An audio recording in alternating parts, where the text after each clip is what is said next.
Hey everybody, welcome back to the Tribe of Nerds. We are back for more Survivor 1 through 50. Shane, Kevin, Jonathan, and I are here to talk about Survivor 42, and we're talking about the bunny rabbit in the mailbox. And that is Maryanne, of course. We're here to talk about her. We're talking about Mike Turner, friend of the show. We're talking about Jonathan Yun, who is, of course, going to be on Survivor 50, and a bunch of other players that I think this cast is honestly pretty solid. Like, this cast really carries this season, I think. I think for as much, what's the word I want to say? As much trouble as us fans give Survivor in the new era for a lot of the decisions they make, I think they actually casted this one really, really well. Mm-hmm. I think it's easy to forget because production is still like playing up. Like, I think in the first 2 episodes, there's at least 4 people who are like, I'm doing this and I just want to prove that I can win for all those kids who are just like me. And I think like we blame the cast for that. I think the cast is actually great. That's just production like overplaying the like want to get an Emmy, because the cast is actually great.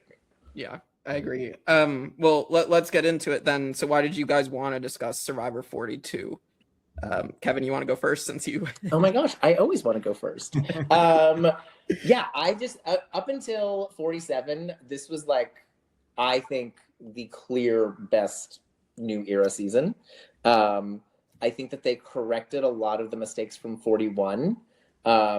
It's frustrating for me because I think they then step a lot backwards for 43. I'm not going to be on 43. I'm not going to talk about it at length, but like,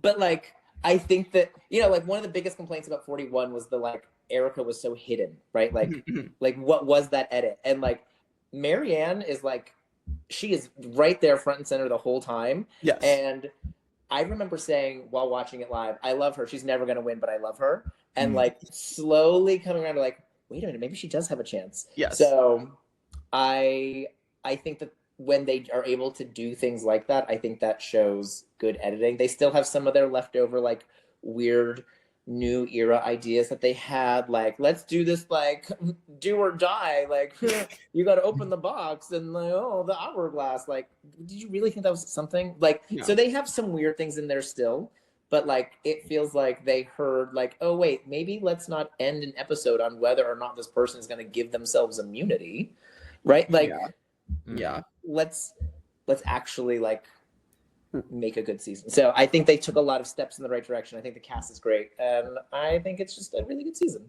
Yeah, I'm sure we'll definitely talk about that decision with the hourglass again. And as far as editing, I think it is a direct response to 41's edit and the complaints that were shared on that. So they went and re-edited it, is the rumor. So I feel like that rumor is probably like you know, I feel like it's probably somewhat accurate. So, all right, Shane, you want to go next? Why do you want to discuss 42? So for me, 42 is definitely my favorite of the new era by a long shot. And even when it first aired, I put it in my top 10. It is no longer in my top 10. That was a little bit of an overreaction, but it's still high up there. Because for me, like, it's kind of like what we've been saying. The cast is really good. I think it was a good balance of characters with like the game bots, like the game bodiness was not overload like it is in some seasons, like 47 for instance. And the editing was good because I was convinced Omar was winning the season. So when he got voted out, I was shocked.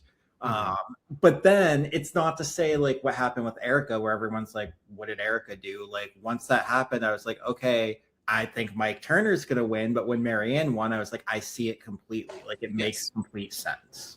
Yeah, 100%. Like I honestly, like, I love Mike. I think he played a great game, but I do think once Omar was gone, I think Maryanne was definitely like the favorite for me in the finale at that point. It was definitely shocking because, as we'll talk about, I mean, so Omar was my winner pick for this season. It was originally going to be Zach Wurtenberger, but then I watched the premiere and I'm like, okay, I will wait till after the premiere to make my pick, and thankfully I waited. Jonathan, why did you want to discuss Survivor 42? Yeah, it's a good season. I'm glad that everyone in this forum kind of like, I'll copy and paste and echo everything that everyone just said, was I was a little nervous being like, I actually really like this season. I feel like I'm going to be the odd man out if everyone's like, you like this season? But it's like, no, everyone's like, this is like one of the best seasons. This is arguably the best season in the new era, which I'm like, woo. Like, I'm glad that we can all kind of agree on that. I remember it being like, when I got to it, it was like almost like a clear divide from 41 to 42. I think that's because of the edit. I think that's because, well, obviously the cast is amazing, of course. But also, I think it was because how 41 was received, that Survivor went back and like, oh, like people didn't really like that. Why don't we like edit it this way and see how it is received by the audience? And then plus, there's an amazing cast in it to go along with it. And obviously, there's so many different characters. Like Jonathan's going to be on 50. I don't think we've ever had someone like that kind of like dominant, like in pre-challenges. Yes. Like, I don't think we've ever had someone that was like, I will single-handedly win my entire tribe for us. He drags them through that one challenge. I don't think there's ever been a contestant that's like, okay, we've had like individual characters that like we're individually good on our own, but like I won't be able to win most of the time for my tribe. But like he individually, literally and figuratively, carries his tribe across the finish line. But then we have other characters, other characters too, like Maryanne. Like her edit was a lot better. I almost kind of compared her to Erica in the sense, but I felt like she's present. She's more present and focused in the story. And I didn't think she was going to win. For some reason, I thought Mike was going to win because I feel like the way Mike was being built up. But then we get to the end, I felt like I was pleasantly surprised, like with, oh, I thought completely wrong. And this is how the story unfolds for Maryanne as a character and her arc. But yeah, there were a lot of good contestants on it. And I think it definitely is, if not the best, one of the best seasons in the new era. Yeah, I once the season aired, I believe I had at one point I had it like top 20 for me overall, and that's saying a lot for the new era at this point. But I thought it held its own, minus the twists. I think the twists do hurt it, but like that, as we said, that this cast like really carries it forward. So all right, well, let's get into the season itself. And so we, I did want to mention also, we do have an alternate. So we did mention last week with, Lindsay brought up that Tiffany from 41, Lindsay was originally supposed to be in her spot, and then Tiffany took her spot instead, and Lindsay ended up on this season. So, Lindsay's great. Lindsay's great. The one alternate I have here otherwise is Janine from 43 was the female alternate for 42. So then she got moved to 43, which Janine was fine. So when she was there, not like an all-star, but like she was there. Yeah, I mean, she's more memorable for the wrong reasons. Like her. But yeah, so let's get into it now.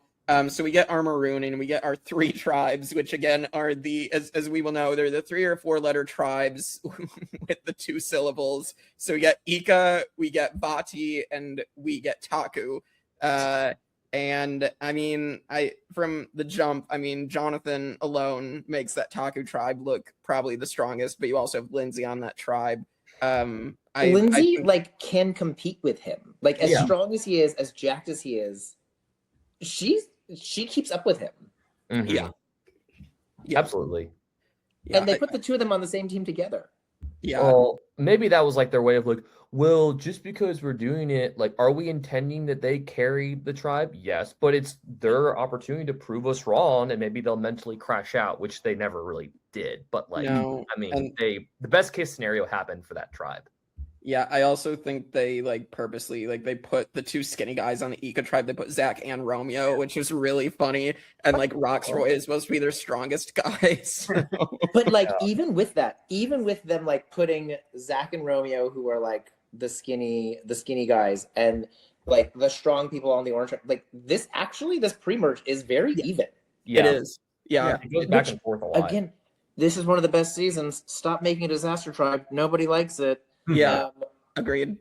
Like, so that is crazy. I mean, this and 43 have fairly even tribes. 43 is still trash.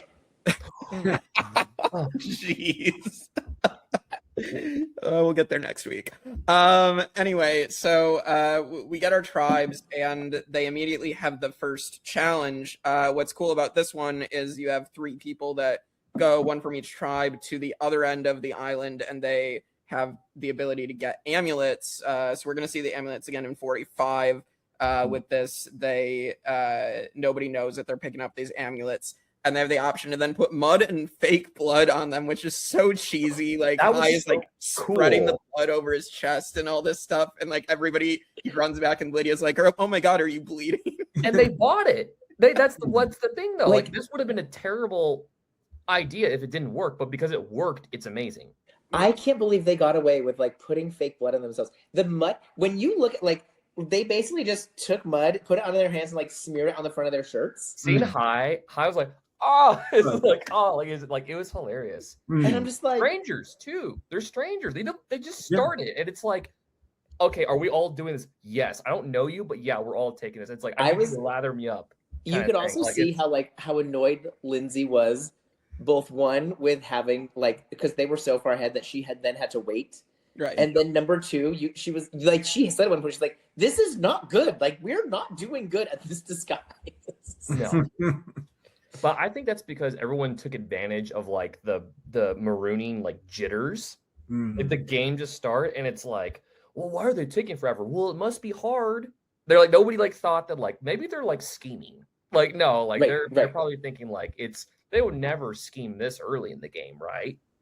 Right, and now it's like a staple to like question everything. Yeah. I don't know how they, or High in particular, sold it with like putting so much blood on himself. And, like, what were they asking him after, and like how did he explain that? Because I could see putting like a little bit of blood to be like, oh, I scraped my finger or something, but or like like spill some on your clothes, like, oh, like one of them must have gotten cut and I didn't see it, right? Like, and then everyone forgets about it by the time you swap or merge or whatever, right? Like, and he's like, it's like you don't want to be like too belligerent. And even when like they got to the boats, they're like, "Yo, are you okay? Yeah, I'm good. Like, forget it. We got to go. We can't question. We got to go." Like, it's just playing into that like that rush. Like, we can't question anything. Yeah, and I don't think this is the most interesting part of the challenge even. I think the most interesting part is that Daniel Strunk ends up dislocating his shoulder. He Stephanie LaGrosses it, and this is going to hurt Daniel's game for the rest of the season. literally and figuratively. Yeah, because you see him a couple times in a challenge, and he's just like holding his arm. Yeah, like ooh. Well, and he has to sit out of most of the immunity challenges as well. If you watch it. And this is before 44, where they're going to make the new sit out rule where you can't sit out that it doesn't reset every episode cycle. So, but yeah, I don't know what it is about Daniels on Survivor, but if your name's Daniel, maybe don't go on Survivor because you're not gonna have good luck. Yeah. Well, luck might be the bad word for some of them because it wasn't really luck, but some like Daniel Strunk, bad luck. Yeah. I mean, unfortunately, I also think Daniel Strunk doesn't, even without the shoulder injury, I think he still plays pretty terribly without. He made it pretty far for his situation. Like, I feel like, I mean, well, we'll get to it, but he has the moment where he completely gives away his hand. After 100%. We'll get there soon. And so. We're gonna get to the other tribes, and I think the other big thing of the premiere is, of course, that Jackson is going to get medically evacuated, unfortunately, and it sucks to like lose someone right away. And obviously, like with Jackson's situation of why he got medevaced and why he like last minute told production like about his medical situation, it's very unfortunate to see anyone go this way. I also. It reminded me of when I was watching 49 and like we had that moment of like seeing Jake get bit by the snake and they're all like, okay, it was a dry bite. And like, we're all sitting there and like, of course, when you think about it rationally, you're like, okay, yes, they do actually need to take, like he was bit by a snake that could have like extremely like the venom is very dangerous, right? Like he Yeah. does actually need to like go to a real hospital. Like when you think about it, you're like, yes, but like in that moment where you're like, well, he says he's fine and the doctor says he's fine, just let him play, right? Like Mhm. I had that moment of like, well, is he showing any symptoms? Because if he's not showing any symptoms of dehydration and problems, then just let him stay. Like, no, actually, you probably should. Like, they really don't know how, like, coming off of this medication is going to affect him, and it's really not safe. So, like, I had the same, like, no, Kevin, let it go. This is probably the right choice to make. But I was like, no, let him stay. He's not even dehydrated yet. Let him stay. Yeah, wasn't Jackson saying that he was lightheaded at one point? Yeah, That I was- thought they showed that. Yeah, I think they did show him saying that. But... No, but like being lightheaded, being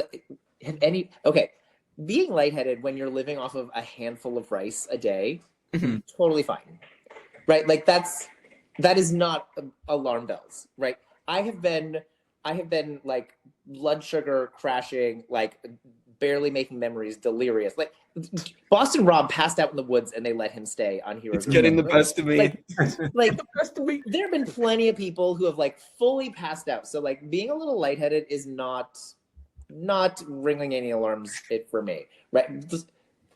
But like okay, actually we don't know what's going to happen. Yes, this is the right call to make, but it does really suck because I was like, let him stay. And no shade to Mariah, but I don't think Jackson was going to go first. Yeah, I thought I'd heard something of like Mariah and Jackson were like in a duo, like alliance wise, and like they were on the outs from the very beginning. So yeah, but I like seeing their reaction to Jackson being pulled. I think that there was more of a soft spot for Jackson. So if, like, 100%. if that is the four, Mm. and they're voting between the other two, I think Mariah goes first regardless. Oh, 100%. So like, and they probably don't lose again because they have Jonathan and Lindsay. So like, Right. I mean, the one challenge they do lose to vote off Mariah is literally like something that involves a puzzle and Jonathan being the caller. Like that's and that was really close. That was actually very close. It was close. It was close, to be fair. But like that in terms of like everything else is pretty physical, so they win.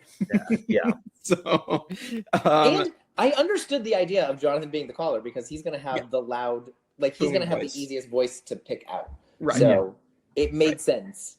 Oh yeah, 100%. If you were gonna pick anybody off that tribe, 100% you're picking Jonathan. So yeah, Jackson goes. I mean, I do find it really sweet that Maryanne just starts like sobbing.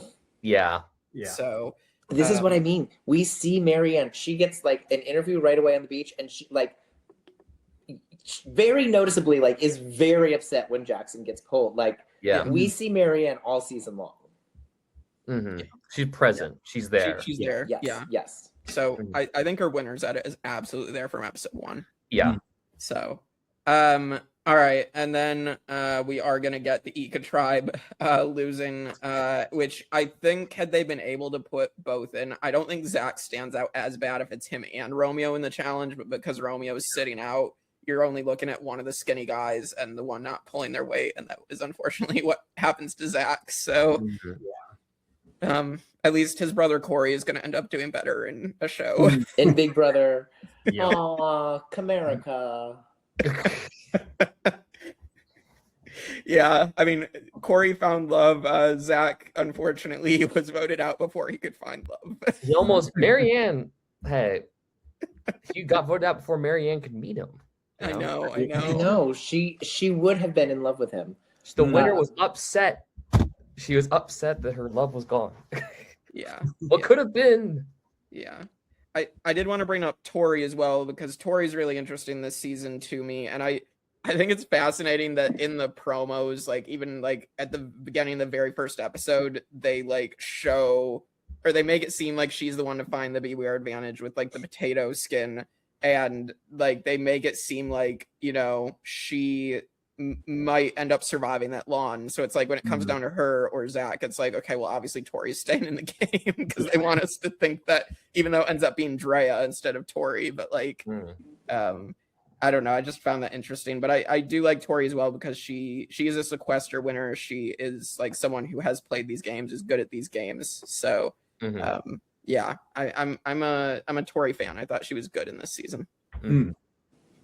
So any thoughts on Tori? My thoughts on Tori are mostly involved with when she goes out later in the season. Okay. Just because I think she's put in a very unfortunate, difficult position. Yeah. Oh, 100%. 100%. We'll get there when we get there. So yeah, I think we can honestly skip ahead. Mariah gets voted out. I mean, she has that really great story with like her brother. So like, you know, I think I'm glad she at least got to kind of get a sense of closure there with her story. And I think it's a good story to tell, especially coming right after COVID. So we're her still brother in this COVID era. Like both 41 and 42 were filmed in 21. Even though this season came out like early 22, we're still kind of in that COVID arc of the new era. Jeff even says in the premiere, like, everyone's been tested and everyone's fine. Like, it was still very much like COVID times. Yeah. So we also have a secret scene. I should bring it up now because this is around the time it happened. But I guess a secret scene that didn't make it to the air is that Omar found an idol nullifier, and it was in a fish that Jonathan was gutting, and he did not end up noticing it. So I guess it ends up Omar found it, and so I guess it ends up determining some strategies as we go through the season because Omar has this idol nullifier. Yeah, like it's weird they just completely edited it out, because in podcasts I've heard people talk about like, you know, that they thought he was going to use it because they knew where the idol was. So they were like, okay, we need to take him out at Final 6 because then he'll use it at Final 5. Yeah. It's the last time you can use it. And like, at least they knew where Mike's idol was. Nobody knew Maryanne had one. Right. Because she's so sneaky. Yeah. So I don't know, like, why they took that out, because it seemed like the way the edit was going, because it worked on me, was that Omar was being set up as like the main person who is going to win the game, and you need to get him out to win the game, and like this would have made him even more threatening. So I feel like this showed it, but who knows? Yeah. I definitely, because like that makes sense because Omar's trying to use it to leverage Mike Turner's idol, right, throughout the season. And then, it makes his like immediate blindside make even more sense why they chose to all of a sudden take him out there. So I don't know why they edited that out. So well, because it ends up seeming like it's very much Maryanne's move. Right. So like, if it's to protect Mike's idol, does it therefore seem more like Mike's move, and they want us to? Yeah. They want us to, like, part of Maryanne's winner's edit is that like it's her move to take him out, not Mike's. Yeah. Right. I think that's probably. Yeah. Because listen, this is the first I'm hearing about. I do not listen to podcasts. I do not. Me too. Right, like I just watch the show and I like who I like, and then I turn it off. Yeah. You don't do like deep dives into like what was all the secret lore behind the scenes of like. No, Kevin, you're not unless I meet them in person. Like I met a guy who was a cameraman for Palau. So like, right, like, so yeah, if I like meet these people and I talk to them, sure, like tell me the behind the scenes dirt and info. I'd love to know, but like, just on my own, no. I sit and watch it with my friends and talk about what was on the episode, and then we go home. Yeah, well, that's why we're here, to spill some behind the scenes tea. All right, so then we are going to get to this crazy episode with Vati going to tribal council. Is this also the episode where Jonathan carries his tribe on his back in the water? Literally. Yeah. So I mean, this is just I'm surprised we didn't get a Jeff quote of he's literally carrying his family on his back. Right. Well, that's on reserve for Boston Rob. Which is ironic that Boston Rob is now close with Jonathan. Yeah. That's the funny part, because Boston Rob gave Jonathan advice for 50. So, but yeah, I mean this immediately like shows like, you know, why Jonathan is going to be on 50 is this is a person that is so physical that like this game has never seen before in that sense. It's not just that he carried them, it's that everyone else in the challenge, they had to stop the challenge. Yes. Like it was not possible for them to do it. They were going to drown. Yeah. And he was just like, huh! Yeah. Like what the them yeah, specifically. It's not even just like he was the leader. He was like, no one could do this. That was very odd timing of that too, with how it's like, I know, because like literally all the tribes were struggling, but it's like Jonathan and his tribe were the only ones to like actually finish, to literally beat the elements and like get to the beach, and it's just like, stop. Like, Jonathan beat like, the ocean. Like, yeah, the ocean. He beat the ocean. Like, what? Like, who does that? He's Aquaman, literally. Yeah, Thor. It's like Thor. If Thor and Aquaman had a baby. Yeah, exactly. Exactly. Aquaman? Aquaman. Aquaman. Yeah, and I've met Jonathan in person before the last couple celebrity weekends. He's a mountain of a man. Like, it's absolutely insane. All right, let's get to this crazy Vati tribal council. So basically the Vati tribe is split into what seems to be 3 duos. So you have Jenny and Mike Turner, you have Daniel Strunk and Chanel in the middle, and then you have Hai and Lydia. And so at this point, Chanel ends up going to the ship wheel island and deciding to risk her vote for some reason. I'm just gonna say it, like, I know Chanel's like an org player and everything as well, I believe. So for her to make some of these moves is just crazy. Yeah, I don't know why she did this, and especially like why she basically told Omar that she wasn't going to risk her vote so that he could risk his vote. Like, and then when they merge and she doesn't tell him that she risked her vote, like I don't get it. Yeah, I think it's one of the things where things that seem like a good move when you're on your phone in your living room sitting on your couch are much different than when you are there actually talking to people and actually doing it, right? Like, ooh, like I can make somebody at the merge lose their vote and not even have to tell them it was me. Like, that sounds tempting, right? Like, that sounds like, ooh, but like, no, you're actually there, sweetie. You actually like no. You this is not the time or the place. Yeah, exactly. I think it's something that could work in an org, not right.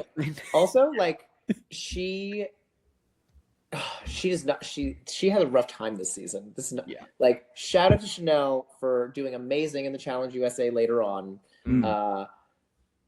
She's a great character. She's a great performer in that whole season. It's unfortunate that she's not have a very good showing here. No. So then back to this then. So Lydia and Jenny being the targets. Mike Turner's also lost his vote because he had to do the Beware advantage with the game of soccer is so great that it makes me cry. I don't think we specifically asked Mike about that, but I know obviously on the show, like the way he just talks about that and just like, I don't even like soccer. Yeah. It's funny because it only worked, like this like crazy phrase thing only worked for these 2 seasons. Yeah. Right, because like by the time we get to 43, they've seen 41 and 42. They know that this is a thing, so they're not going to do it anymore. So like, is this like a little silly and goofy? Yeah, but just to have it for 2 seasons and like make these people say these crazy phrases, I think is funny. I'm okay with it. I don't hate it. Yeah, I like it conceptually, but like you said, if they do it more, it's broken. Right. Exactly. Right. They can never even do it again, because as soon as somebody says like an off the wall thing at a challenge, your eyebrows are going to raise. And if they say it again, Plus, both these seasons were filmed like back to back. So I remember in the beginning of this season, it's like, we just finished filming 41. So the 42ers have no idea what 41 was like. So to them, that was a new thing. Right. Like, exactly. What's this whole, like, I love the game of soccer. It's great. And it's like, what the hell is Mike talking about? It actually sounds normal coming from him. But like, it's just like, I don't know. To them, it makes sense that like after this, they're like, oh, they're going to do the phrase thing for 43. But they're like, nah, we axed that, as well as the Hourglass, which we'll talk more about later. We will. But yeah, it's interesting to me that nobody has tried using this as a strategy in later seasons, but maybe it's because there's no swaps. Because I feel like if you had a swap, you take your allies from the original tribe and be like, if we swap and we think we're in trouble, let's make up some fake phrases, say them, so it looks like one person on each tribe is saying it, and then people will think we have an idol. So it's like an idol bluff, which, I mean, Rizzo bluffs his idol, but it's not to this degree. No, this would be insane if they tried it this way. Yeah. But yeah, so we're at this tribal. That all happens. It's a tie between Lydia and Jenny. And then it's Daniel and Hai that have to decide the fate of the tribe. And Hai like completely stonewalls Daniel Strunk. And Daniel doesn't. I mean, Daniel does it to himself. It's like Daniel starts it. He's like, I'm going to raise my hand and just say, let's go on the premise that I don't want to draw rocks. I'm like, okay, you gave your game away. Because Hai knows you're not going to draw rocks. So he's going to say, I'm drawing rocks. Exactly. Yeah.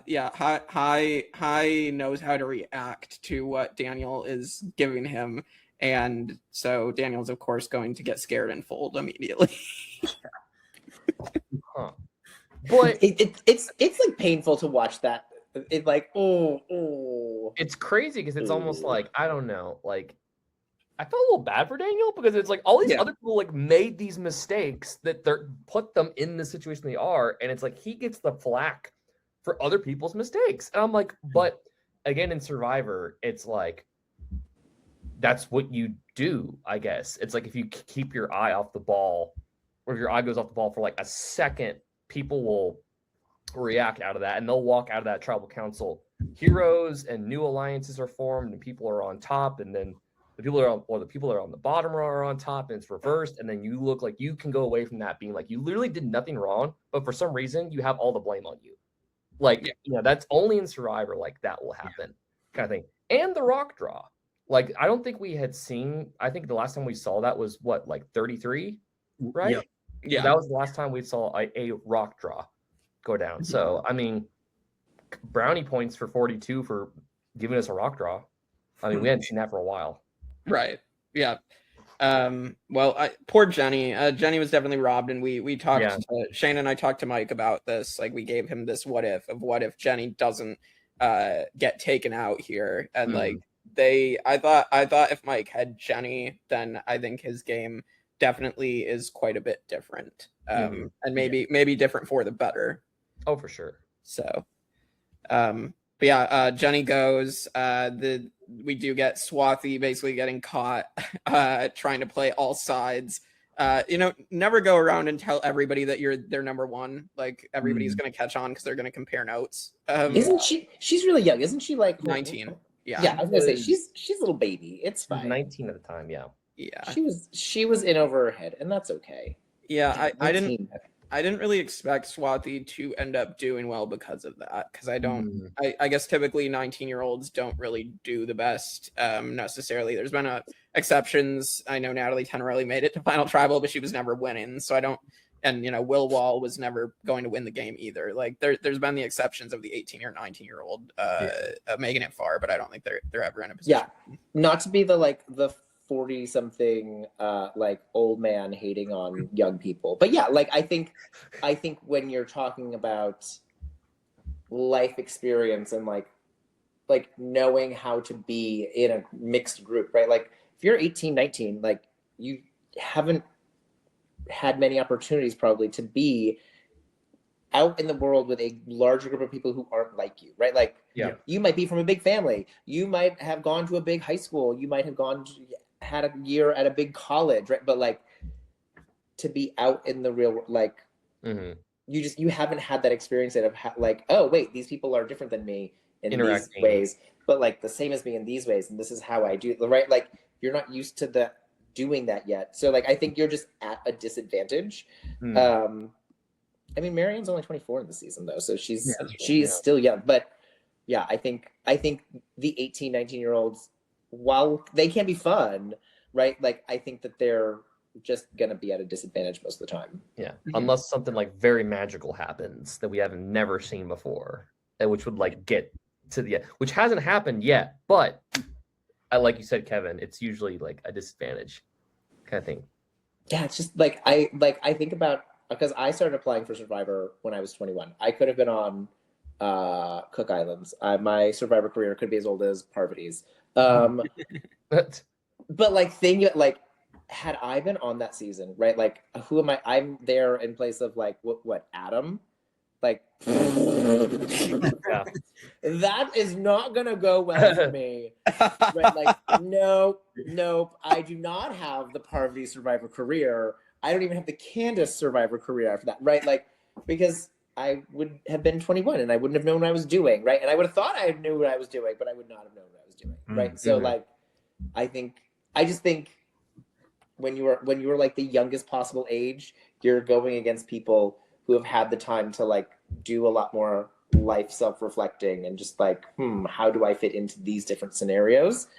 And I don't think that those young people just have had the opportunity to grapple with that. So somebody like Swati, I think, is always going to like make those kinds of mistakes.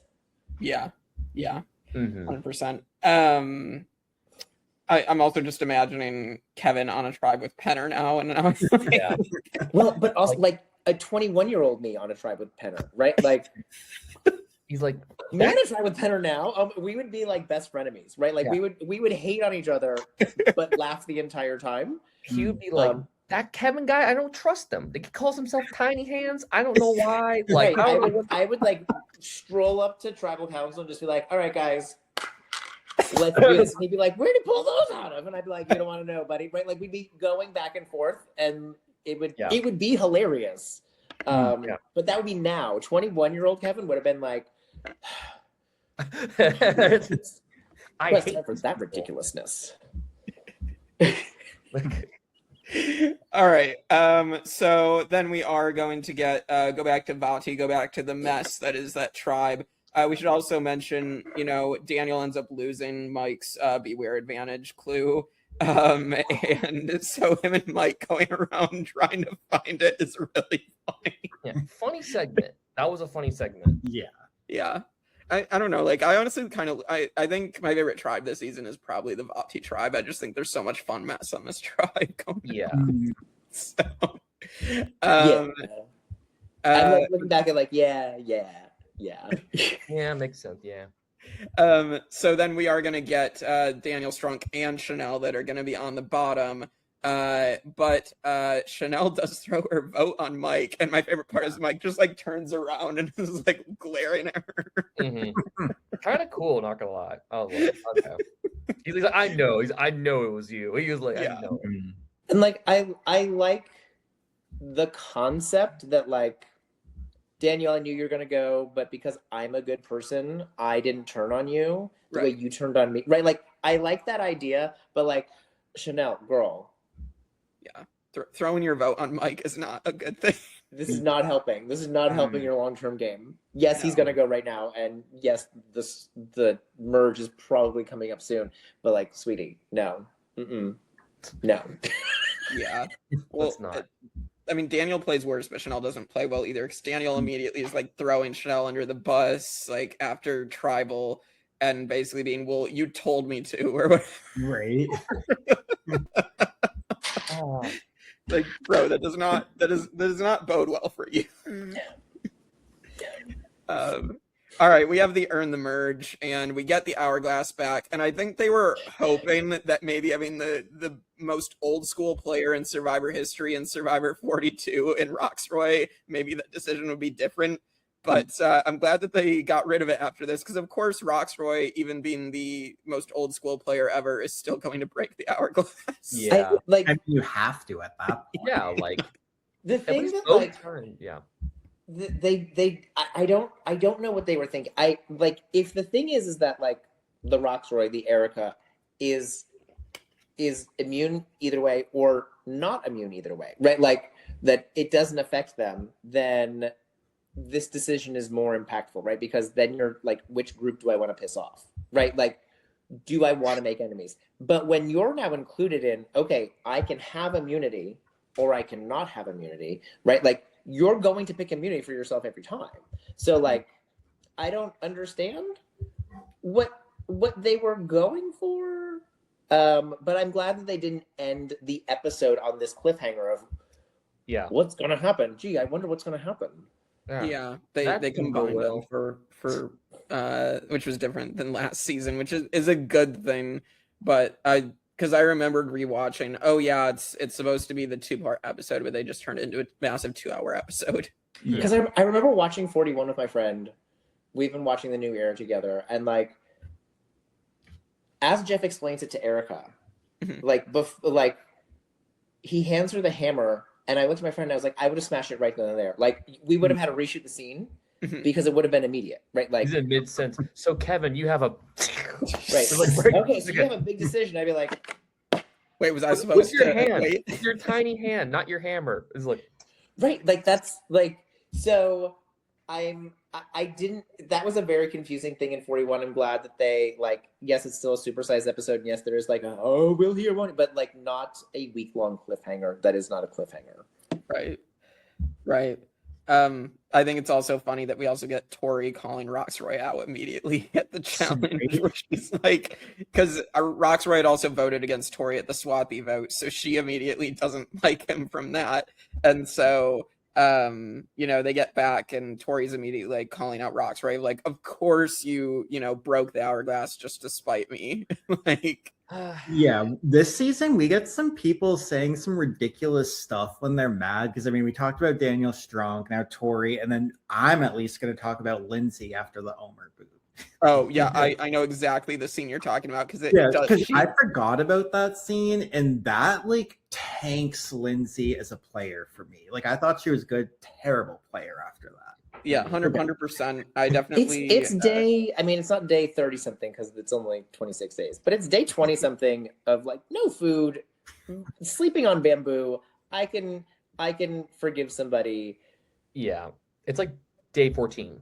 Yeah, well, right. Like, I'm still disappointed, but I can forgive somebody for it. We'll get there when we get there, but I'm excited to talk about that scene as well, because I think it's also a good scene for Jonathan, but we'll get there later. So then this is where it comes down to Jonathan or Lydia going home, and this is like, Omar doesn't have a vote, and I think Omar does a great job of pushing it onto Lydia. And unfortunately, Hai does not do a good job to protect his like biggest ally, which is a huge mistake on Hai's part.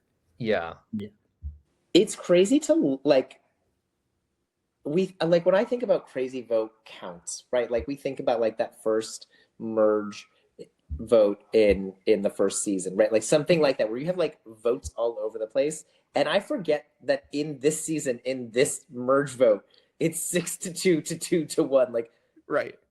What? Mm-hmm. How did that happen? Like, doesn't Maryanne also get votes as well? Yeah, because originally it was supposed to be like, they're like, we're thinking about Jonathan or Lindsay or even Maryanne, right, for a sense. But then Omar's like, this is my opportunity, right, to switch it, because Lydia was like, I don't know who to vote for. He's like, oh, it's okay. And then he goes to all those people that are being targeted and is like, I think we should, like, we're gonna push it for Lydia. And they're like, really? And then it's like, okay, that's cool. And then, of course, to save yourself, you're gonna go with the plan, or Omar's plan. So right, exactly. Yeah, I mean, Lydia, I think the one funny moment I remember from her is she's the caller in the early challenge, and she says, both of y'all bitches come here. See, all I remember from Lydia. All right, so then we are going to get now to the jury phase, and so this is where Chanel's mistakes are going to come back and bite her, and she is the first member of the jury. She also, like, I felt bad for her when, like, she would walk up to groups of people, and they would just walk away from her. I'm like, ooh. Well, you're screwed when that happens, when nobody wants to talk to you. It's just awkward. Ooh, like, so, like, in like the kind of, like, I'm glad they just put her out of her misery. Yeah, I don't know. Like, again, if Chanel doesn't make the early mistakes she does, I think she probably goes somewhat farther, but she just made mistakes. She gets all the redemption in my eyes, because she went to the end. She made to the final of Challenge USA, with Desi and Michaela. So so she does well in challenges. She actually finished the final too. She does really well in challenges. She has a great game to get there. So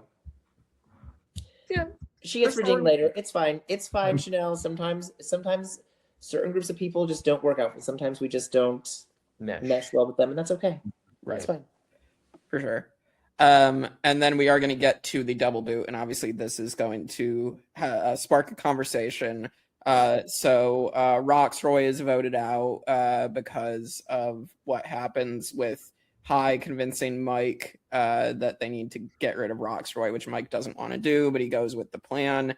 And then, of course, that is going to lead to Maryanne and Drea coming in. Drea is supposed to be the plan, and they see that Chanel and now Roxroy are on the jury, and they immediately make a statement, which I think was a powerful statement watching. So I'm glad that they were able to kind of speak their truth in that moment, because it does, obviously it's not, it obviously wasn't something like that people consciously made that decision. Right. No. It was very much like they just didn't want to see themselves become part of this pattern. Right. They didn't want this narrative to continue and them to just let it happen. And like, I after watching Big Brother, like Big Brother is like the trashy younger cousin of Survivor, and I love it for what it is. The trailer park cousin, right? Like listen, you have that one cousin, you only see them at like some functions. You know that their house is like a huge mess, and you know that like you can't find thing right. Like that's Big Brother. They're over there, and like we still love them, but they're not us. So Big Brother has botched this same conversation a few times, right? Like their storytelling is not nearly as good, and like people, like fans end up being really mad when Big Brother tries to have the same type of conversation. And I think Survivor editors, whether you like how Survivor edits, like what they end up showing, what they end up not showing, I think that they do a better job of representing and telling this story in a way that is not alienating to people, right? Like, because even Jonathan has that moment, like where he gets really defensive, right? And they're able to talk through it, and then you also have Lindsay coming in and like being without having to have the two black players like be the ones to be like no, for Lindsay to come in too and be able to say no, actually I don't think you were being aggressive, right? Like I appreciate how they were able to show all of those perspectives, and even to have Tori be like, it sucks for me to now have to try to continue to play against this, and I don't want to play against this, but I have to because that's where I am. Like, I think that they did a very good job of letting Maryanne, especially Maryanne, but Maryanne and Drea, like really explain how this affected them, and what it meant to them, without alienating everybody, right? Like even as much as Jonathan was upset for a minute, they were like they talked it out, and he came back around, and like he wasn't upset about it. So I very much appreciated this as someone who appreciates these conversations happening. Yeah, I definitely think it was just a genuine misunderstanding on Jonathan's part of like what they were trying to say, and so they, like you said, they talked it out. So Shane, Jonathan, anything to say in this moment? No, I just agree with what you all said. I mean, it was more of like a human moment where they're like, for us, this is above the game. And at least like, I appreciated what Maryanne did, where she's like, I can't consciously sit here and not play my idol and say this is not a game. Like, I will give this up, basically. Right. And like the way she said too about like, I can't now say I'm going to do it and not do it because of what that means, right? Like that, like she was able to explain that, and like I think everybody has that moment of like, yeah, that is how that would be perceived. Yeah.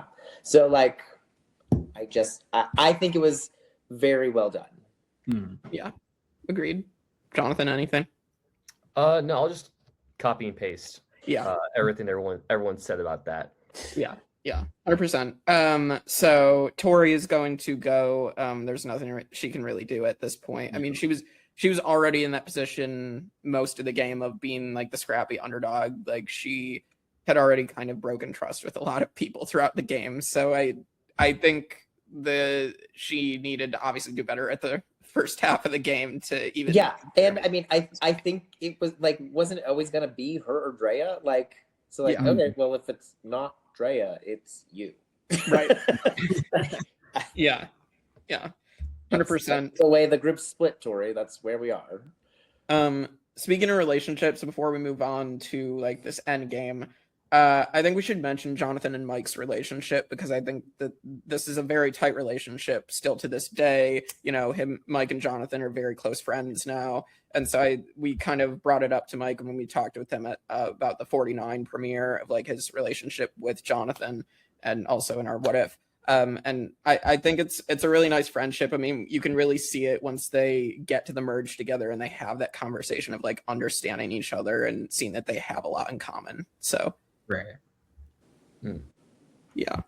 And so then we get to the final 8, and now at this point, Omar's able to lie to Mike and get him to mistrust High now. And my favorite quote, of course, is my headline, Mikey no likey. So this is where High is going to get completely blindsided. And High was a big player this season. I do think he gave up a lot of strategic control when he let Lydia go. And I think then at that point, it was just a matter of time before before things caught up to him. Obviously, he was huge in getting Roxroy voted off as well, but I think he was going to be on borrowed time to go around this point because of him letting Lydia go. So. Oh yeah, I completely agree. And I mean, at the time, I thought he would have been a lock to return, and like, yeah, same. Not really. But I also think with this move, like with Omar kind of convincing Mike about it, it kind of sums up a lot of Mike's game, where he's like the figurehead behind a lot of moves that other people are engineering. And they're convincing Mike that like they're not the ones doing it, it's Mike doing it. And I think that was something that like tanked his game, because he didn't realize that. And then he didn't realize that he was backstabbing, even though he's like, oh, I'm not backstabbing. Right. Yeah. I mean, unfortunately, Mike isn't able to kind of sell, own up and sell what he did or why he did this in a way that makes High want to vote for him in the end. And I think in Mike's mind, he definitely obviously doesn't see it as a betrayal, even though it is. So, because of the information he's been told. So, but then we are going to lose Drea. So Drea is going to go home because she has had a lot of power. She has that amulet, and she's had the extra vote. And I think Drea is obviously like a very talented player, both physically, and she did have control of the game and like on Ika. So and she had so many advantages. Like she had 4 at one time, which is she had a lot. So Drea's a good player. That's another person I think I'd probably be surprised that she didn't return at a certain point either. I remember one of my friends saying like, well, Drea had no business even being there, and I was like, are we talking about the same Drea? Like, yeah. I liked Drea. I like Drea from episode 1. Yeah. Because she's an Olympic runner, right? Is that she did that at one point? What did she do? She does something in fitness. Right, fitness. That's probably what I'm thinking. Well, let me hold on. What is?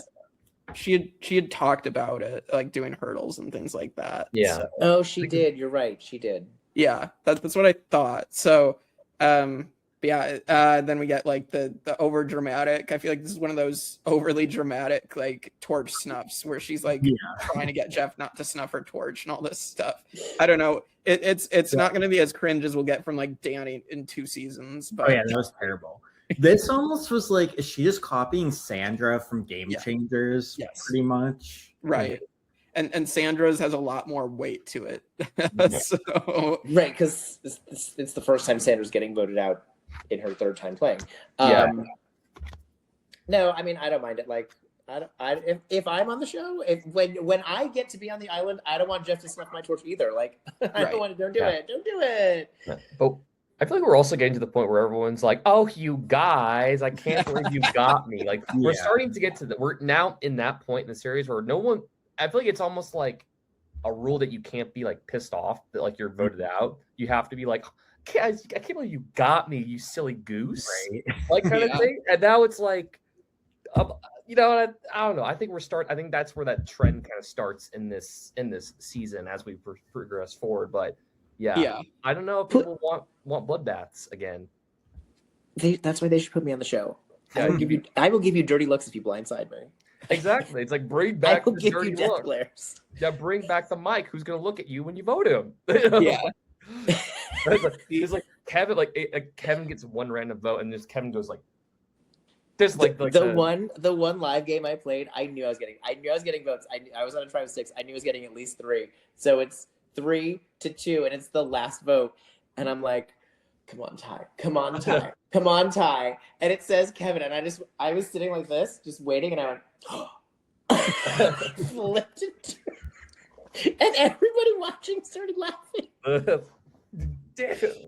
Yeah, that's great. I expect Kevin to end up flipping a tiny middle finger from his tiny. Tell him to read between the lines. All right, let's get to the episode of the season, because this is where Maryanne is going to make her winning move. She is going to use the extra vote plus Romeo, who we haven't really talked about at all, to blindside Omar. Obviously, it was a strategic move also that Jonathan and Mike were in on because of the idol nullifier that we didn't know about. And I mean, this is just massive. I mean, this is the biggest like audience blindside 2 to all of a sudden lose Omar, who was in like probably the best position the rest of the season. Mm-hmm. I didn't think Maryanne would win because I thought Omar would win. Yes. Same. Like, once he's gone, I'm like, I love my cute little Maryanne. Let her win. And like, great. But up until then, I'm like, well, I mean, Omar's gonna win. Mm. Yeah. And then it's like there are other characters that you think like, well, now this character's gone. Well, that means then this character must win, and then that character goes, and well, that means this character must win, and then we start whittling everyone down, and then we'll eventually get to Maryanne, and then she does what she does at Tribal Council, and it's like, oh, makes sense, kind of thing. Yeah, him getting voted out here reminded me of how I felt in San Juan del Sur when Jeremy got voted out. Because I thought the winner was going to be Josh or Jeremy. Josh goes, so I'm like, okay, Jeremy's got it. And then he goes right after. Yeah. And here, like, I had convinced myself Omar was winning. Yes. And I was very surprised when he went out. Mm-hmm. Yeah. It's a huge moment in the new era. I think this is probably the first like big moment of its kind in this era of the show. And of course, like this is Maryanne's winning moment. I think the other winning moment is that she does convince Mike to give her his idol as well. Which so then she can be like, okay, I'll play this, but I secretly have my own. So to show off to everybody at Final Tribal. So and I love Omar's reaction to it. It's really, really good. And his iconic emu shirt. So also I think it's important. One of my other favorite moments of the season, just like going back, is like the moment on the Taku tribe of like Omar is like open with his religious beliefs as well. And you can see him practicing like Muslim prayer and all that stuff. And then you have like that moment of like, you know, him and Lindsay and Jonathan being like, well, Jonathan's Christian, Lindsay's Jewish. Like you have like these different belief systems on the same tribe, and they can just gel and coexist. And I think it's a beautiful thing. Yeah. They have like the trifecta. Yes. Of, like, on that tribe. And it's like, no wonder why they just curd everything. Yeah. So, all right. Do we want to get to the moment that Shane has been wanting to talk about with Lindsay gets back to camp, and we have the conversation between her and Jonathan, and she starts yelling at Jonathan about betraying their alliance. And then Jonathan rightfully says, well, Lindsay, you voted for me, which he betrayed Jonathan first. I think I'm kind of on Jonathan's side at this point. And I mean, I appreciate that Jonathan was like relatively calm during this too. But like Lindsay, to me, and this is something like I did not remember this until I recently rewatched it. So it just slipped my mind, I guess, all the other times I've watched this. But like here, this time, she just seems so irrational. Like, Mhm. I thought she was such a rational player for the most part. Like, she was letting emotions get to her because throughout the season, you can kind of see like her and Jonathan's relationship go downhill, mostly Right. from her side, based on how she feels about him. But here's just like, Lindsay, like, this is ridiculous. Like, what you're saying is so illogical. Like, you should be trying to repair that in some way. Because even she's like, at that point, she knows she is absolutely going home. I mean, you could try to make it so you're not and figure out how to repair that relationship, but she did not do that. I mean, I just assume that at that point, it's coming out as that, but what it really is like, damn, like you got me, and I have to sit here and now wait to be voted out. Like I was gonna go to the end with Omar, and like I had this, like he was gonna say these things, and I was gonna, and like her entire game has now just collapsed. Like, And so she's mad about that, and it's coming out as you betrayed me. Like, yeah, but you betrayed me. that's all he needs to say. Is because like she says all that and tries to put it on him, and then he's like, "But you voted for me," and she's like, "Crap, I thought you forgot about that." Like, it's like it was like it was last night. Like I was like, "What do you mean?" I was like, yeah.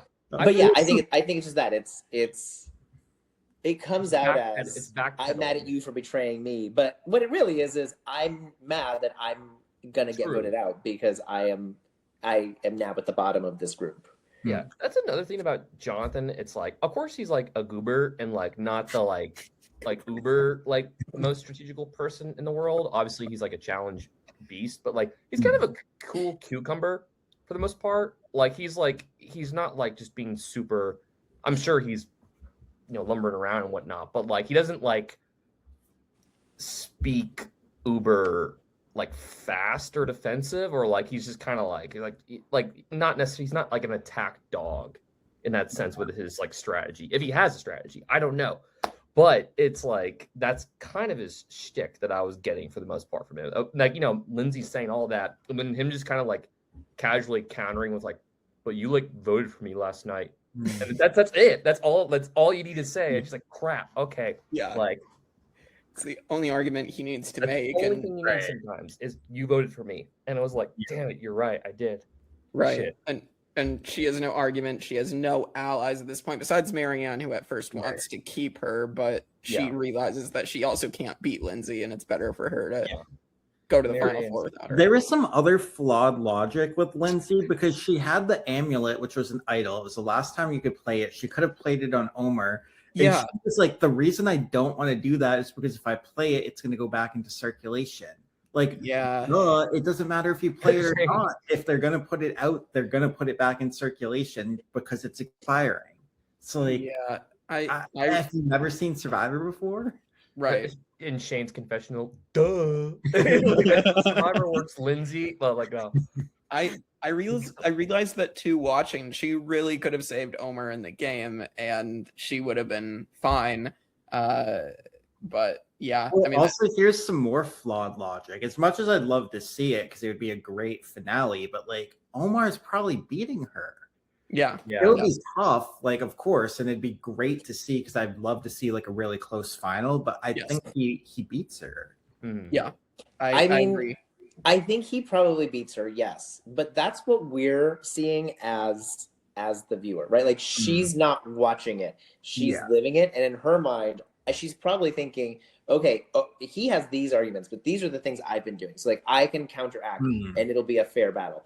I don't think it's actually a fair battle. I think most of us viewing it think it's not a fair battle. But I think that's her thought in the moment is like, oh, like we've been doing two different things, and it's gonna be a battle, and I'm gonna like whichever one of us wins, and to the winner go the spoiled, right? Like I think that's just how she's thinking of it.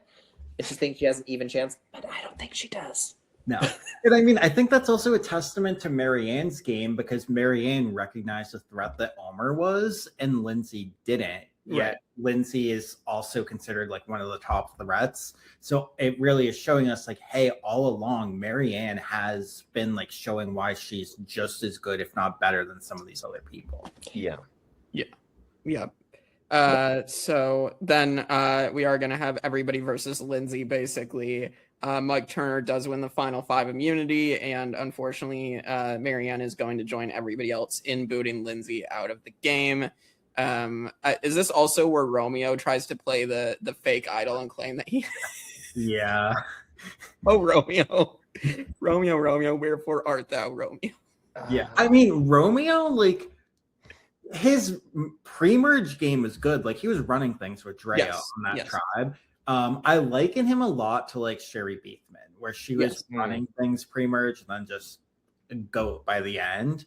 Mhm. And maybe we can talk more about it like when we get to him as a finalist. But I think he deserves some credit because you have finalists like Natalie Tenorelli that did nothing the whole time. But like Romeo also is considered equally as bad, but at least he did stuff and then tanked his game, where she tanked her game from the start. Hey, Romeo took out Jonathan, man. He did. Played Goliath. Like, he did it. Romeo I did. also just think, like, yeah. I think that part of the reason that Romeo gets that is probably the edit, like, because we know as we're watching it that it's going to be Maryanne or Mike, right? Yeah, like right. that's the battle. Like Romeo is not going to win regardless. So I think that like that's the edit we get, so that like we like it's not going to be like Xander, where like we all as the fans think that Xander's great and brilliant, and then actually he like the jury's like no. I don't think they want another one of that. So I think that we get the edit that he's just kind of there, and he probably is doing things, and he probably is like being an active member of plans and alliances. We just don't see it because they learned not to like build up 0 vote finalists. For this season. Yeah, unlike last season that we talked about. All right. So yeah, we do get Samotion again, which because they love putting Samotion as the final challenge in the new era, where you know, I think they think it's like this climactic battle, which in some cases it definitely is, because anybody can win that. I know that's probably their reasoning. But Romeo unexpectedly wins. What were you gonna say, Jonathan? Hey, it's a great view. That's why they keep picking the same spot over and over again. That's true. It is a great view because they use the same exact location for it. It's not as big of a deal here because it's only 42. They're on the same island. They have the same space. Why do we not have one of those big things like we used to get, like when we had the final four, that blindfolded maze in Heroes vs Villains, right? Like you have the space. You're there. You can have the big thing that they climbed up in San Juan del Sur. They had to climb up, they had to go down, and did it like you could just build that and have that and just have it all the time and like rearrange the walls of the maze, and like you could have this. And I don't understand why they don't do it. Because I think that kind of like big, exhausting, like layered final challenge is way more fun to watch than the ball going down the path. To your point, Kevin, like those bigger challenges from like earlier seasons are so cool. I know like they're expensive, but like who gives a fuck? Like it doesn't matter, because it's like I feel like that's the one time that you can actually kind of be like a kid in the game. If you made it that far, you're like, I'm gonna go scale a castle, and it's like the craziest thing ever. Like it's so cool. Even like, listen, when I rewatched Heroes vs Villains for this, I know what's going to happen. Heroes vs Villains happened like 15 years ago. I already know what's going to happen. I'm still watching that final challenge where Russell and Jerry are right there. Jerry is a step behind him, and they're blindfolded reaching for it, right? And I'm like, come on, Jerry. Now, I know Jerry's not going to. I already know what's going to happen. And I'm still 15 years later, like on the edge of my seat. I'm not on the edge of my seat watching the ball go down the path. Exactly. Right. I'm interested because I want to see who wins. I want to see how it goes, but I'm not like biting my nails. Like it's not as interesting. You're not biting your tiny hand fingernail like, oh boy, what's gonna happen? So now we're gonna see the relationship of Mike and Jonathan are going to make fire against each other, because Romeo is going to take Maryanne, and so Mike ends up knocking Jonathan out of the game. So you know, I want to say, to Jonathan's credit as well, I don't think they necessarily showed his strategic side. I do think he had some strategic, game that we didn't really see, and I think for someone as physical as Jonathan, as much of a target as Jonathan is, for him to make it all the way to Final Four and have a tight duo with Mike the entire game, that he deserves credit for that. Oh yeah, 100%. So yeah, he definitely wasn't like a huge like. Okay, well, he was huge, but he wasn't like blumbering like the whole time. He didn't seem like he was. We have people in Survivor history like Joel from Fans vs. Favorites who are just they're your favorite. They're just Kevin. like they're all muscle and no brain, and I don't think that is Jonathan. No, I think he does intentionally do things to get himself far in the game. I He's just don't not think just that like. I don't think he's as highlighted for those things. He's not highlighted just, like, lounging on the beach, like be like, bring me my stuff. Like he's like he says in the beginning of the game, he's like, I know I'm a big guy, so I'm going to use that to my advantage. Let me be a service to you. Like that's like he's not just like, yo, I'm here to sit on the beach, man, and people bring me peanut butter and jelly sandwiches and like call it a day. Like he actually had, like you said, Kevin, intention to do stuff. And then did he make a couple strategic blunders along the way? Absolutely. And then could he not beat Mike at fire making when all you had to do was just throw all your wood on the fire and that causes you to win the whole thing? Of course. But he was intentional for the most part. And we'll see if it helps him in 50. Yeah, absolutely. I'm not going to hate on anybody who loses making fire because I had to try to make fire and I couldn't do it. So oops. To be fair to me, I did not have a flint ahead of time to practice with. I had a flint for a night. They had flint. They're sitting on the island for 20-something days. You could have practiced. But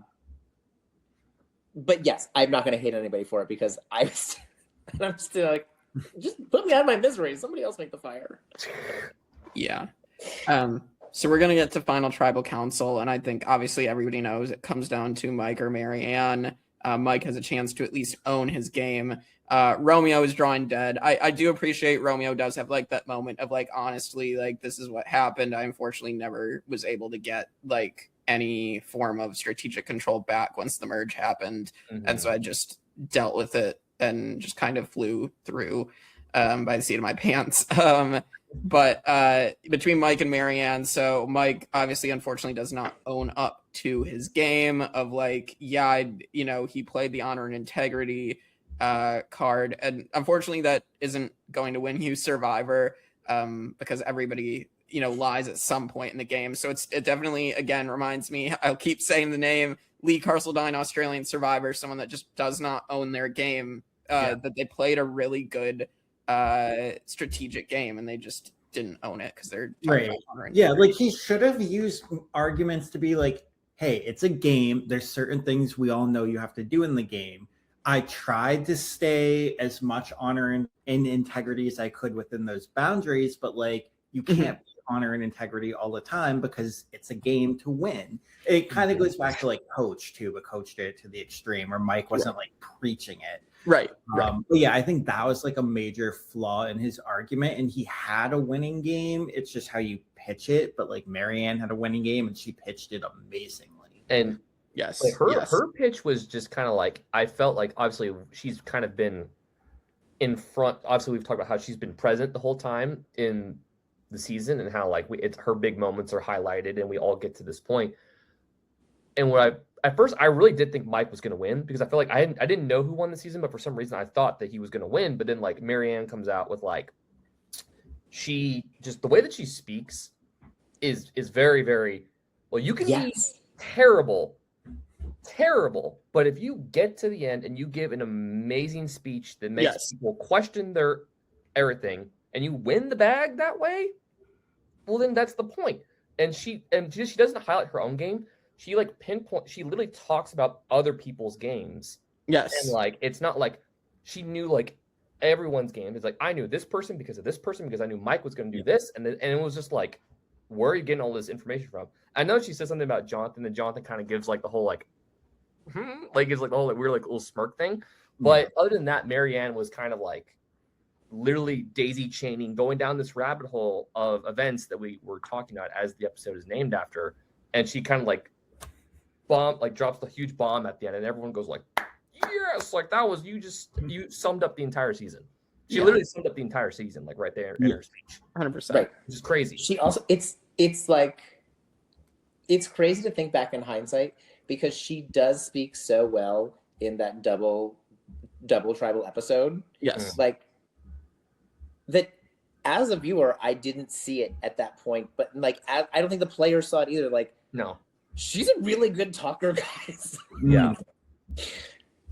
Maybe she's not like, I think the mentality was like, oh, she's just like nice and young and high energy and like we can beat her.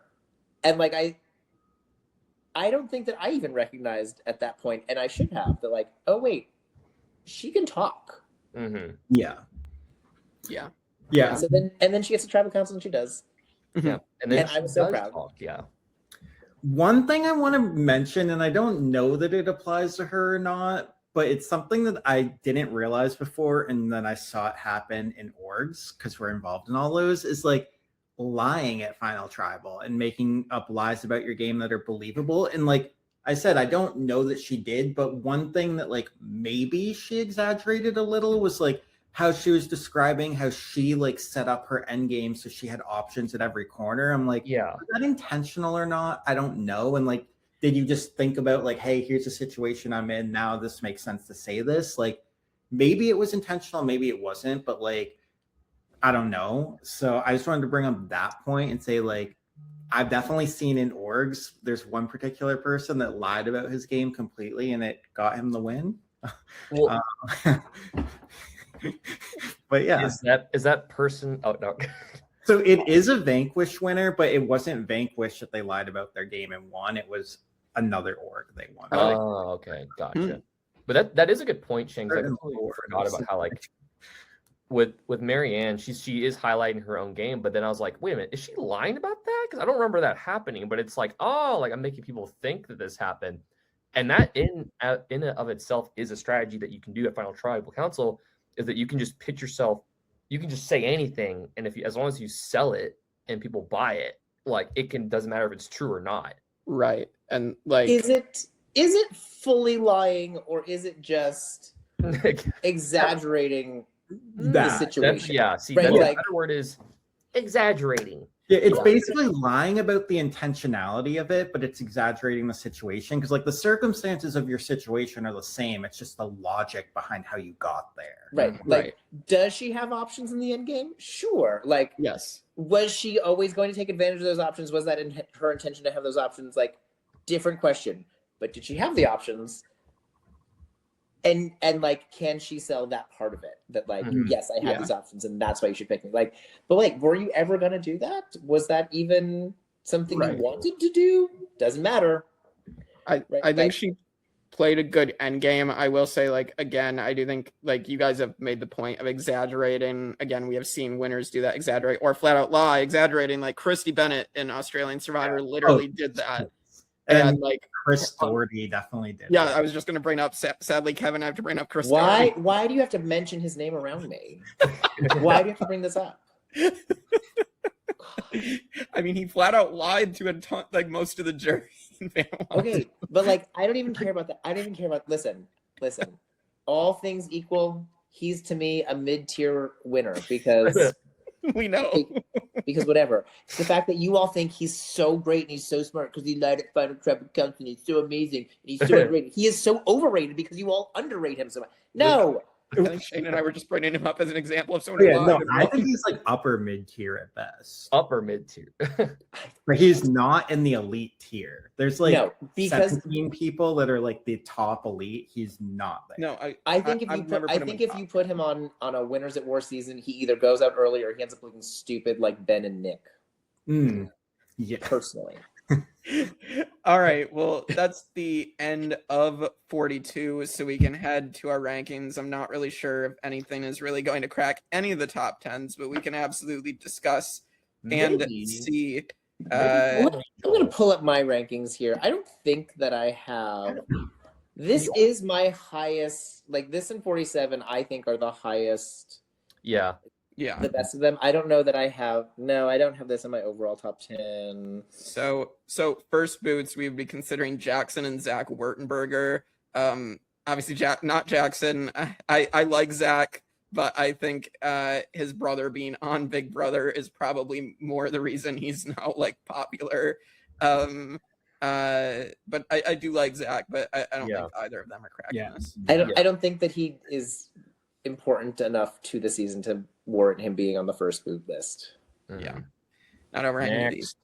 All right, Fallen Angels, Jonathan Young. Is Okay. Jonathan Young cracking the top 10? I was okay. I know everyone's shaking their head, and I was shaking my head too. But I might just go along with what everyone's saying. But I was like, maybe you could make an argument for Jonathan just because of his presence on the season. But Mhm. looking at the list now, I know it's like definitely a long shot. But it got me thinking for a minute. I don't know. Yeah. Do you think he would beat Kathy or no? Or do you think No, I don't think he would beat Kathy. I do think Jonathan is honestly underrated, especially on this rewatch, because I think we pointed out he had some game. So like I think he's probably like maybe middle of the road. I'm not saying like he's a spectacular fallen angel that hit a lot of win equity, but I think he I at least had a game. When I did these rankings, I haven't adjusted them based on rewatches or rewatching these videos. I mean, I had him in the top half, Yeah, but I did not have him in the top 10. Mm-hmm. I agree with that. I was blinded by his pecs for a second. I mean, I was same blinded girl, by Aquaman. Yes. Or someone get him another.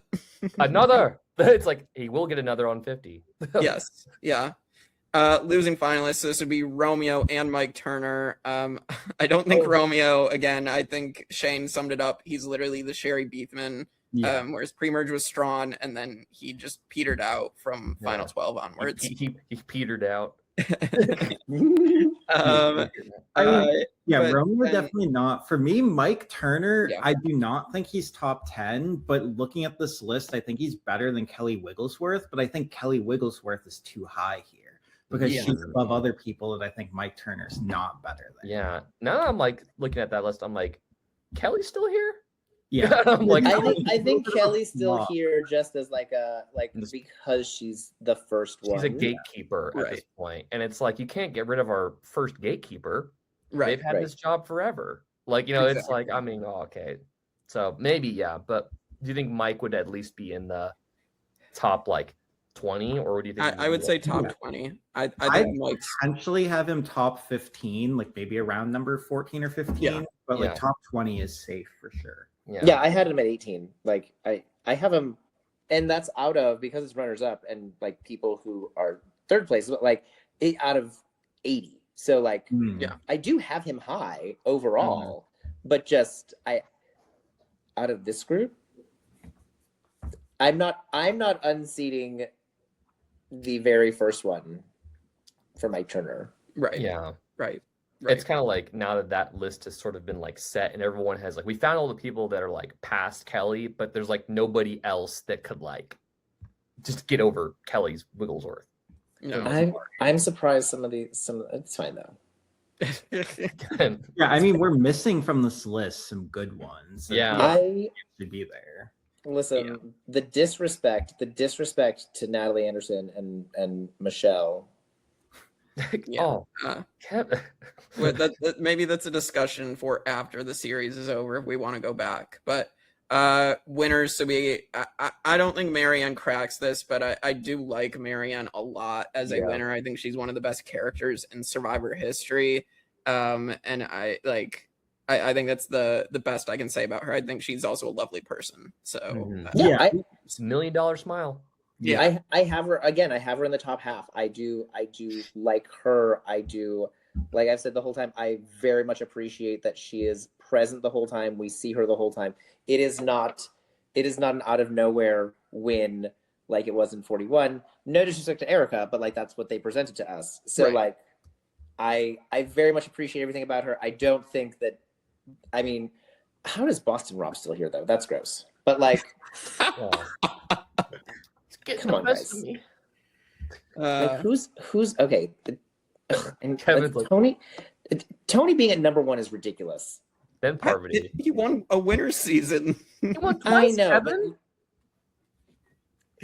That is a boring win. We know he's winning from like as soon as Sophie goes, we know he's winning, and it's he wins in part because the people around him are stupid. He's got Nick, and he's got Ben, and he's got Denise, who's not even trying to win because she got Sandra out. So like, it's not to me as impressive as some other people. It is. He is the winner of the all winner season. He does deserve a spot in the top 10. I don't think he deserves number 1. Whatever, it's fine. I don't think Parvati should be number 2 for Micronesia either, No. but that's just me. Yeah, if we were ranking players, it would be different because like Sandra would definitely be up here for me. Sandra would but, be like, here. Ranking individual wins, like Parvati's way too high. Yeah. Yeah, I think that's the difference here. I think if we went back and said that them as a player, 100%. Here. Do you think Maryanne is one of the better winners of the new era? Yes. I think she's definitely one of the better winners of the new era. If you're just counting them, I 100% have her in the top 5 of the new era winners Of the new era. I think she's number. Who's her competition? Well, probably obviously top 3. I would say. Rachel. Right, like who's her competition? Erica is. I don't think. I have nothing against Erica, but I don't think anyone's putting her at number 1 for the new era. No. Gabler. I'm not on next week's, but you get this preview of my thoughts. Yeah. Jam. Jam. I mean, we like Jam. I like. Sure, he's fine. D, I think is D is a very strong winner. Kenzie. Nah. no. Kenzie's the best of a bad cast. So Rachel Lamont. I think Rachel's Rachel's amazing. Yeah. Rachel's amazing. Kyle. And then Kyle, I think, is really good, and then Savannah, I think, is really good. I would say for me, like Maryanne's maybe 4 or 5 because it depends on her and Savannah. But I think Rachel, Kyle, and D are better. Yeah, I agree with that. I agree with that. All right, and then finally seasons. I mean, I don't think this is cracking the top 10 of the seasons, but I think this is a top half season still for me, despite the production twists and whatnot. But they did pick a good cast for 42. So Yeah, for me, this is top 15. When it first aired, I put it top 10, but I've changed that. So I think it's definitely good. It's just not top 10. Yeah, I have it at 17 overall. I have it as number 2 of the new era. Like, it is very good. I just don't think it's top 10 overall. Right. I mean, I think you're gonna have a tough time getting any new era into the top 10 overall. No, I agree. I don't think anything is really getting there. All right, a couple more pieces of business. So favorite male and female from the season. I am gonna go with Mike Turner. I was between Omar and Mike Turner for me, but I really enjoyed watching Mike after we've met him, we know him, and it's kind of just fun to watch his arc on the rewatch because of that. But Omar is like a good honorable mention for me, and then I will go Maryanne just because. I mean, how can you not love Maryanne? I think she's fantastic. So, Shane. Okay, I can't decide between High and Omar because watching it, like High was my favorite, and then once it got voted out, Omar became my favorite. So I really can't decide between those two. So ideally, I say both, but if you really make me choose, I'll say High. And for female, I'm gonna say Maryanne. I wanted to say Drea, but the thing that sours me on her is like the post or the Ponderosa stuff. Yes. Yeah. I don't want Ponderosa, so yeah. I don't got to worry about that. So, like, if it was just based on watching it, though, I would say Drea, but I'll go Maryanne because I loved her too. Like, especially, I could relate to like her archetype. Yeah. Kevin. I mean, my favorite watching it live was Maryanne. Like, I thought for the longest time she had no chance of winning, and I didn't care because I liked her. And then she did have a chance of winning, and I was like, even better. So she was always my favorite. For guys, I think I'm gonna go with Omar. I think he's like the guy who I remember the most, who's like the best multifaceted person who like could and should come back. Yeah, 100%. I think Imagine him and Genevieve. Oh my God, that'd be amazing. Jonathan.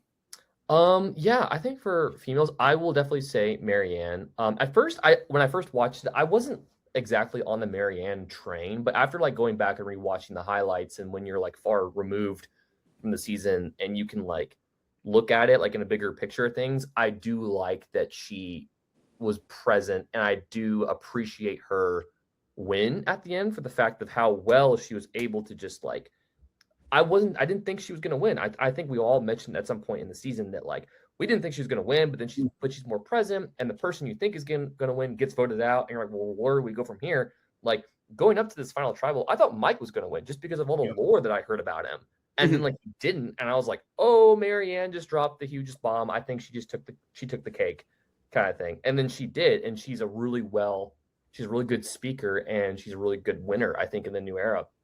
For guys, definitely kind of tough. I originally liked High a lot in the beginning. I think it was like the whole like just like, you know, them like having to cover themselves in blood and mud in the beginning, and like that all that stuff carries over into the season.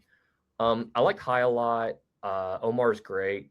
I did like Jonathan, and I did like Mike. I think I'll just go against the grain, and I'll say Jonathan because we share the same name, and like and he's coming back for 50, and it's like, you know, and the fact that like we had like that type of physical specimen on the show. I know it's like whatever, but it's like I do like Omar, and I do like High, I do like All and Mike and everything, but I feel like I will be the guy that says, Jonathan, he's the big guy that will literally carry you on his back, and like he'll provide for you, but he does have some savvy to him, and we'll see if he's learned anything from the feat of the one and only Boston Rob going into 50. So I'll say Maryanne and Jonathan.